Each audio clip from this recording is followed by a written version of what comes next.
বিসমিল্লাহির রহমানির রহিম। সুপ্রিয় শিক্ষার্থীবৃন্দ, আসসালামু আলাইকুম ওয়া রাহমাতুল্লাহ। আশা করি সবাই ভালো আছো। আমরা ক্লাস শুরু করে দেব। তোমরা সবাই খাতা কলম নিয়ে প্রস্তুত হও। কলম নিয়ে প্রস্তুত হও।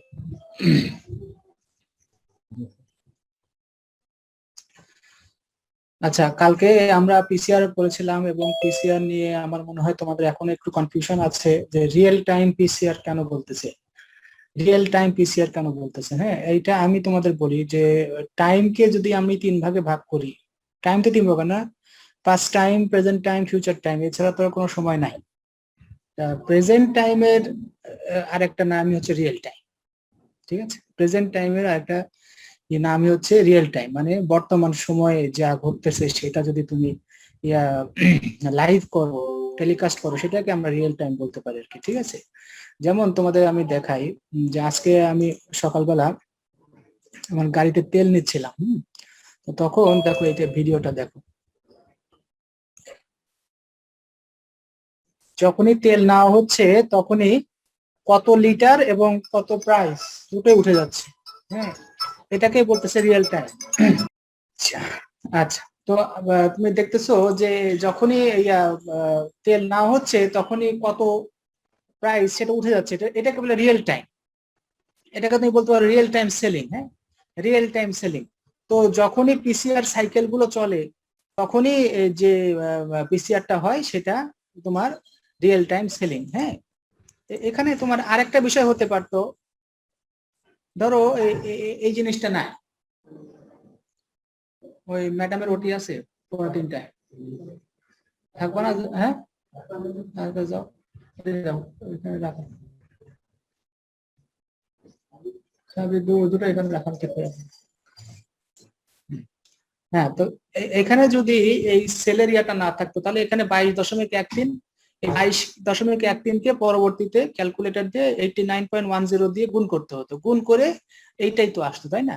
তাই এই সুবিধার্থে আগের থেকে এই ফাংশনটা এখানে ঢুকিয়ে দিয়েছে আর কি। হ্যাঁ, তো এইটাই হচ্ছে তোমার রিয়েল টাইম সুবিধা, রিয়েল টাইমের সুবিধা। হ্যাঁ, এটাই রিয়েল টাইমের সুবিধা। আশা করি বুঝতে পেরেছো। আচ্ছা, তোমরা কালকের পিসিআর এর ভিডিওটা একটু আরেকবার দেখো।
প্রথমে টার্গেট ডিএনএ আলাদা করে ফেলা হয় বাই রেস্ট্রিকশন এনজাইম।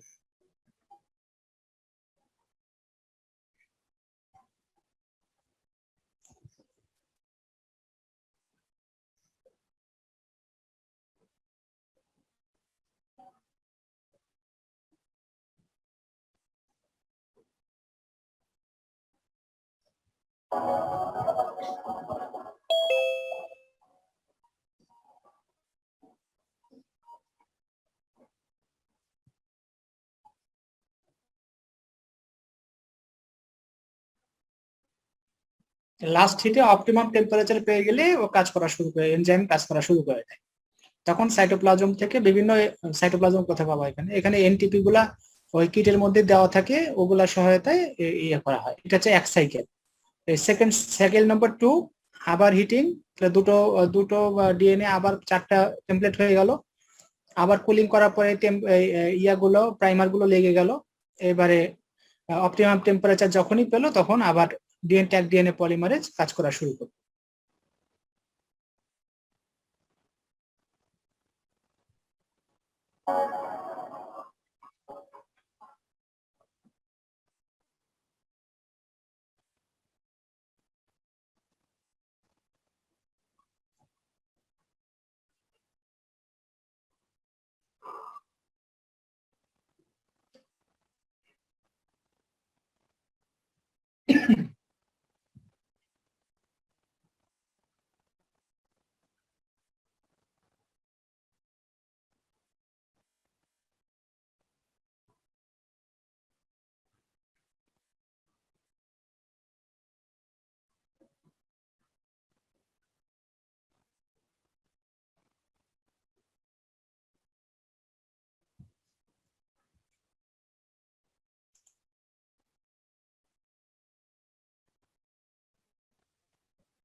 তো আমরা দেখলাম যে কিভাবে ইয়া থেকে অনেক ইয়া হচ্ছে আর কি, অনেকগুলো ইয়া হচ্ছে।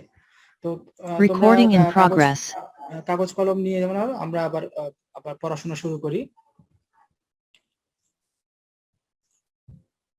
আজকে আমরা যেটা শুরু করব এগুলো আমরা পড়েছি আগেই, এগুলো আমরা আগেই পড়েছি।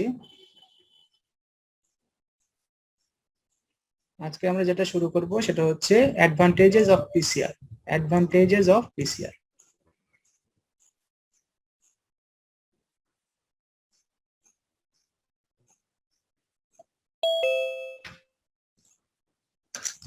লেখা শুরু করো।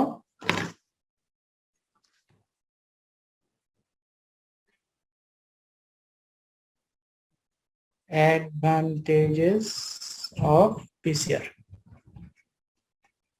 Number 1, sensitivity.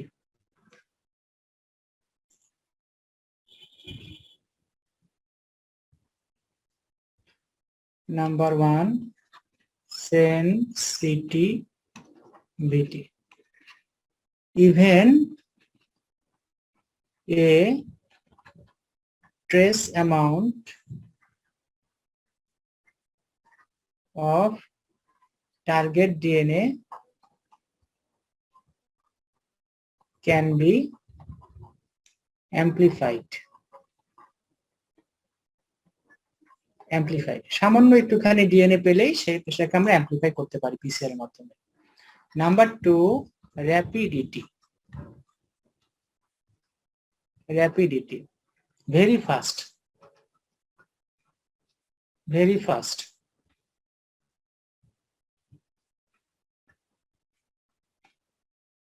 Needs 2 to 3 minutes for a cycle to complete.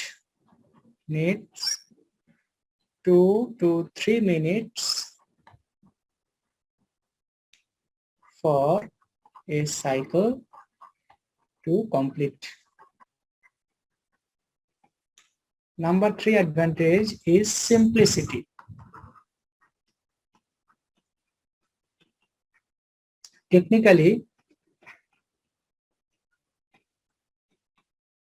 Technically simple and less difficult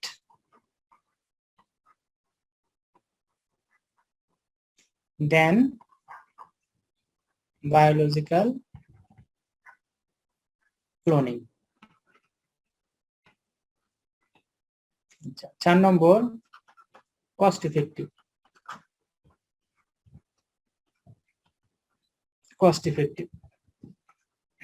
Less expensive than biological cloning.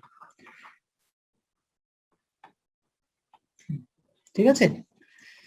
আচ্ছা, স্ক্রিন দেখা যাচ্ছে তো না? আতো তোমরা? দেখা যাচ্ছে। জি স্যার, দেখা যায়। আচ্ছা ঠিক আছে, লিখতেছো তো? আমি ধরবো কিন্তু পরে স্ক্রিন বন্ধ করে কি লিখছি বলো। জি স্যার। লেখো, কষ্ট করো। আচ্ছা, এখন নেক্সট যেটা আমাদের প্রশ্ন, যে why PCR is cost effective, বা বলা যায় যে হু বা which thing make PCR cost effective, তাই না? এটার উত্তর কি হবে? এর উত্তরটা হবে হচ্ছে ট্যাগ ডিএনএ পলিমারেজ। হ্যাঁ, ট্যাগ ডিএনএ পলিমারেজ পিসিআর কে কস্ট ইফেক্টিভ করেছে। হোয়াই? হোয়াই এর উত্তর কি? আর কে টিকার জন্য এত যন্ত্রণা।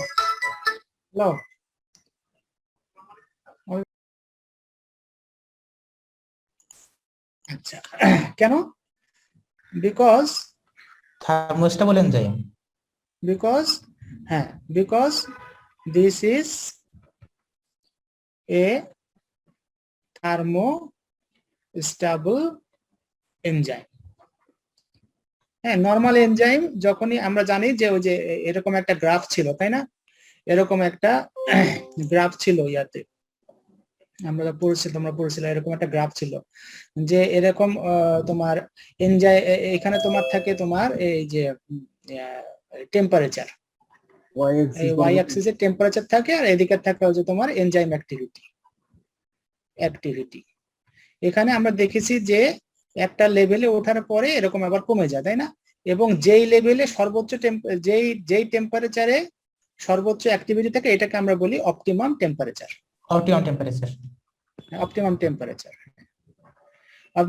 আমরা দেখছি যে ট্যাগ ডিএনএ পলিমারেজের অপটিমাম টেম্পারেচার 72। কিন্তু নর্মাল আমাদের বডিতে যে এনজাইম গুলো থাকে সেগুলো সাধারণত নর্মাল বডি টেম্পারেচার 37, 36 এই টেম্পারেচারে সবচেয়ে অপটিমামলি কাজ করে। হ্যাঁ, এবং এগুলো আরেকটু তাপ দিলে নষ্ট হয়ে যায়, কারণ this are protein in nature, but only Taq DNA polymerase is a thermostable enzyme, it can withstand the high temperature. So প্রতিবার কিন্তু প্রতি সাইকেলে যদি থার্মো লেবাইল বা হিট সহ্য করতে পারে না এমন কোন এনজাইম যদি দেওয়া হতো, তাহলে কিন্তু প্রতি সাইকেলে নতুন নতুন করে এনজাইম অ্যাড করতে হতো। তো এই প্রতিবার এনজাইম দিলে কিন্তু এনজাইমের কিন্তু বাইরে থেকে বানাতে কিন্তু অনেক খরচ, এই কস্টটা বেড়ে যেত। যেহেতু ট্যাগ ডিএনএ পলিমারেজ আমরা ইউজ করি, সো এইটা খরচ আমাদের কমে যায়। ক্লিয়ার হয়েছে জিনিসটা? জি স্যার। আচ্ছা, এবার নেক্সট হচ্ছে আমাদের disadvantages of PCR. Disadvantages of PCR.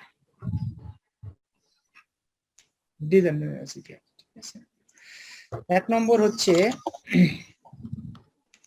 Base sequence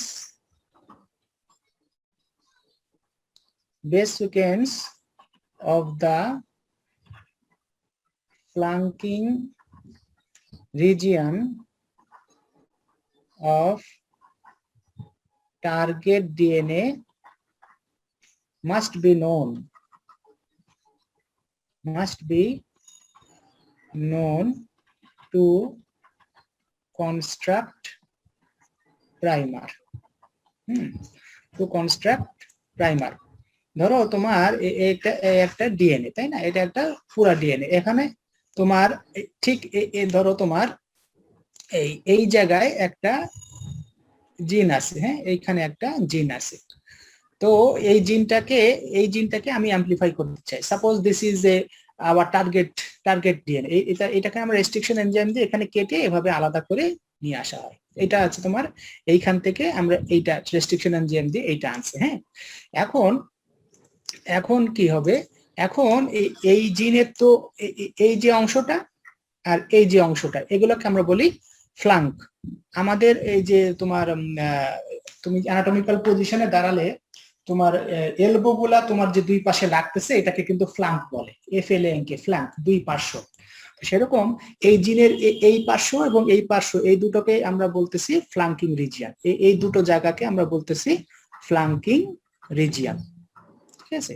তো এই দুই জায়গার বেস সিকোয়েন্সকে আমাদের জানতে হয়।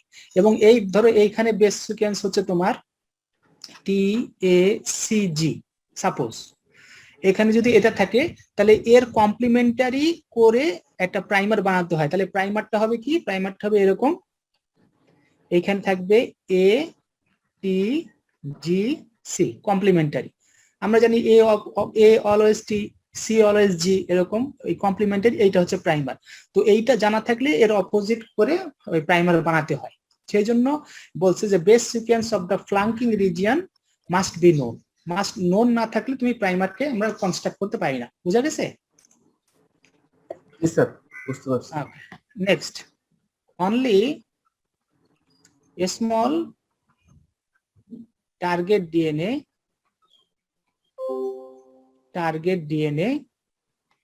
not large one, can be amplified.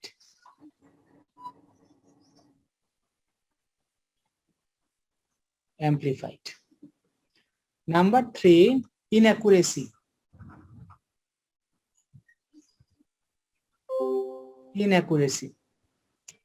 tag DNA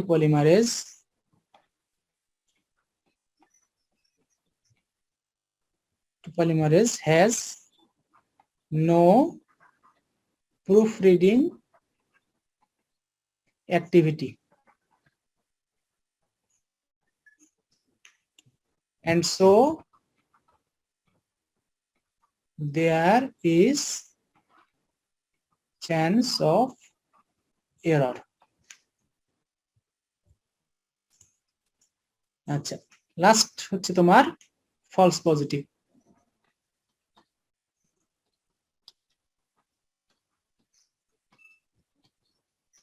false positive জিনিসটা কি? Positive but false, positive but false. ধরো আমি একজন ডাক্তারের কাছে গেছি, ডাক্তার আমাকে দেখে ডায়াগনোসিস করলো যে আই এম প্রেগনেন্ট। তাহলে this is definitely false, because I can't be pregnant, I a male person can't be pregnant, কিন্তু ডাক্তার আমাকে পজিটিভ রেজাল্ট দিচ্ছে, তাহলে এটা হচ্ছে ফলস পজিটিভ। বোঝা গেছে? এটা হচ্ছে সবচেয়ে সহজ উদাহরণ, ঠিক আছে? আর একটা মহিলা যাকে দেখেই বোঝা যাচ্ছে সে প্রেগনেন্ট, সে ডাক্তারের কাছে গেছে, ডাক্তার তাকে বলছে যে ইউ আর নট প্রেগনেন্ট, তাহলে এইটাকে আমরা বলবো ফলস নেগেটিভ। ক্লিয়ার? তাহলে false positivity is shown in case of PCR. এটা লেখো, because of high sensitivity, because of high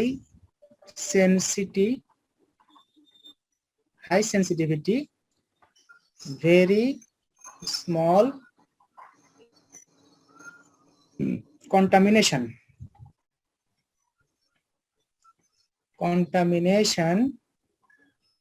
of DNA from other sample can give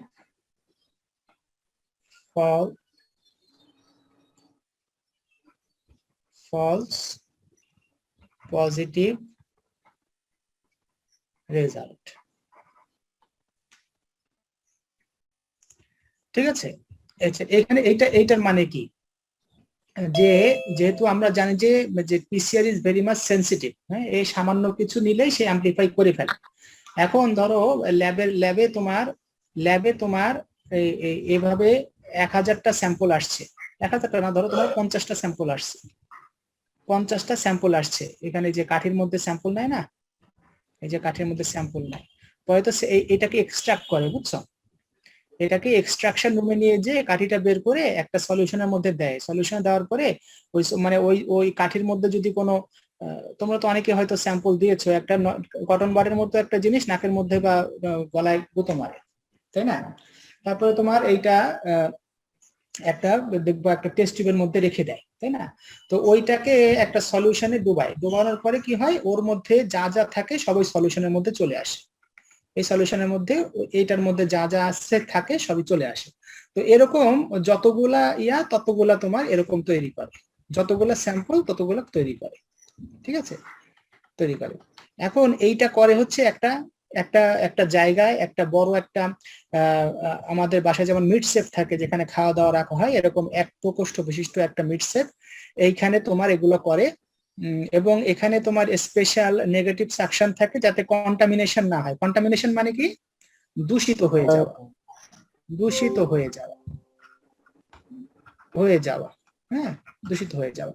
তাহলে যখন ওই কাজগুলো যখন করতেছে, ধরো করতেছে কোনো কারণে, ধরো এইটা পজিটিভ স্যাম্পল আর এটা নেগেটিভ স্যাম্পল, এইখান থেকে যদি সামান্য পরিমাণও এখানে চলে আসে, এটা পজিটিভ স্যাম্পল মানে এখানে করোনা ভাইরাস আছে, এই স্যাম্পলের মধ্যে করোনা ভাইরাস নাই।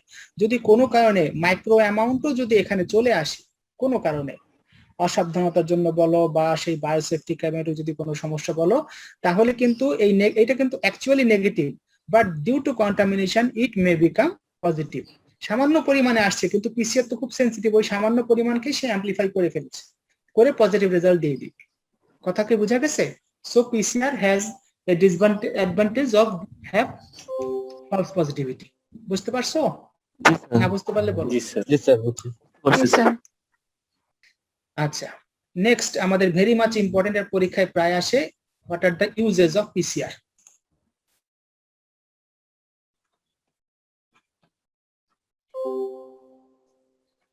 Uses of PCR,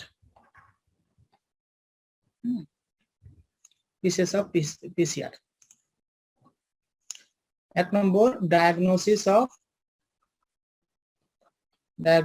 of infectious disease.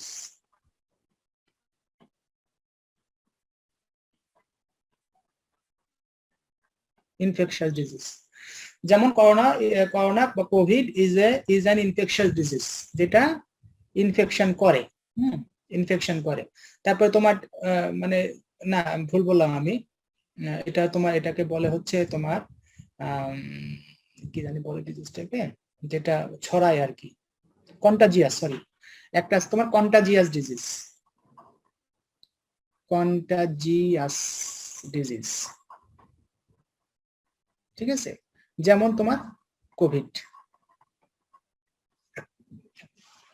এগুলো তোমার একজনের কাছ থেকে আরেকজনের ছড়ায়, যেমন ডেঙ্গি। ডেঙ্গি সরাসরি ছড়ায় না, এটা মশার মাধ্যমে ছড়ায়, তারপরেও কিন্তু এটা ছড়ায়, তাই না? তারপর ধরো তোমার কলেরা, আগে ছিল গ্রামকে গ্রাম উজাড় হয়ে যেত এক কলেরায়, গ্রামকে গ্রাম মানুষ মরে যেত, একটা সময় ছিল, আমরাও দেখিনি এই সময়, কিন্তু আমাদের দাদাদের সময় এটা ছিল। এগুলো কন্টাজিয়াস ডিজিজ, ছোঁয়াচে রোগ, ছোঁয়াচে। তবে ইনফ্লুয়েঞ্জা তো এখনো আছে, তাই না? ইনফ্লুয়েঞ্জা। তাহলে এগুলো নির্ণয় করার জন্য আমরা পিসিআর ইউজ করতে পারি, স্যাম্পল নিয়ে অ্যাম্পলিফাই করে আমরা ডায়াগনোসিস করতে পারি। তারপরে হচ্ছে production of hormone, protein and vaccine. মানে প্রথমে তো তৈরি করি একটুখানি জিনিস, এইটাকে বাড়ানোর জন্য পিসিআর দরকার হয়। ওকে, সামান্য একটুখানি জিনিস তৈরি, মানে প্রথমে কনস্ট্রাক্ট করা হয়, ওই একই জিনিস, আইডেন্টিক্যাল জিনিসকে অ্যাম্পলিফাই করার জন্য পিসিআর ইউজ করা হয়, ঠিক আছে? জি sir. Number 3, medico legal use. Medico-legal use for criminal identification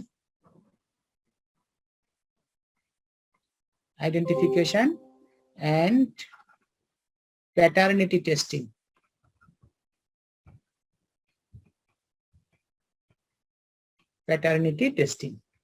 ঠিক আছে? ক্রিমিনাল আইডেন্টিফিকেশন করে না, পিসিআর করে ফরেনসিকে, ফরেনসিকে করে। তো যে যেমন বিশেষ করে রেপ কেসে তোমার যদি ভিকটিম বা যে রেপ হয়েছে তার যদি ইয়া পাওয়া যায়, ওখান থেকে তোমার ভ্যাজাইনা থেকে সোয়াব নিয়ে ওইটা তোমাকে পিসিআর করে অ্যাম্পলিফাই করে মানে সাসপেক্টের সাথে মিলায়। এটা আমরা কিছুক্ষণ পরে দেখবো ডিএনএ ফিঙ্গারপ্রিন্টের মধ্যে। তো প্রথমে পিসিআর করে ওইটাকে অ্যাম্পলিফাই করে নিতে হয়। হ্যাঁ, তো এইটাকে বলে ক্রিমিনাল আইডেন্টিফিকেশনের জন্য পিসিআর দরকার হয়, ঠিক আছে? তারপর তোমার প্যাটার্নিটি টেস্টিং, অনেক সময় আছে যে এক বাচ্চার অভিভাবকত্ব বা বলে যে আমি ওর বাবা না আমি ওর বাবা, তো এরকম যদি কেস হয় তখন অ্যাকচুয়াল বাবাকে সেটা জানার জন্য প্যাটার্নিটি টেস্টিং করার জন্য পিসিআর দরকার হয়। হ্যাঁ, ঠিক আছে, টেস্টিং করা হয়। আচ্ছা, 4 নম্বর হচ্ছে diagnosis of genetic disease.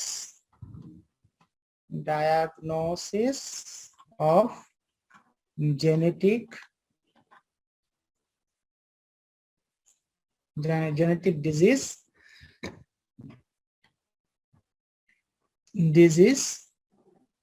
diseases by detection of mutation.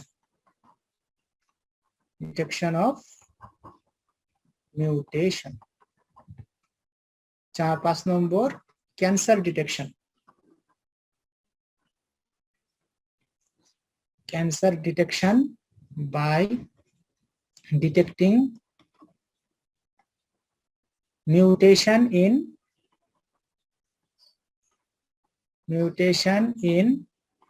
oncogene or tumor suppressor gene.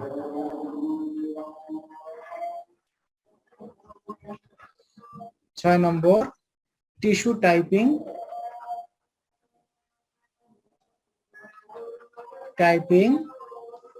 for transplantation surgery. Transplant করে না, লিভার ট্রান্সপ্লান্ট, কিডনি ট্রান্সপ্লান্ট, ওটা করার আগে টিস্যু টাইপিং করতে হয় যে ম্যাচ করবে কিনা, তখন তোমার পিসিআর করতে হয়। prenatal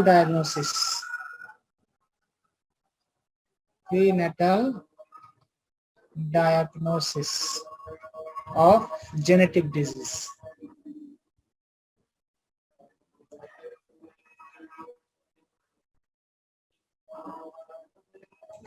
তারপর হচ্ছে ডিএনএ অ্যানালাইসিস।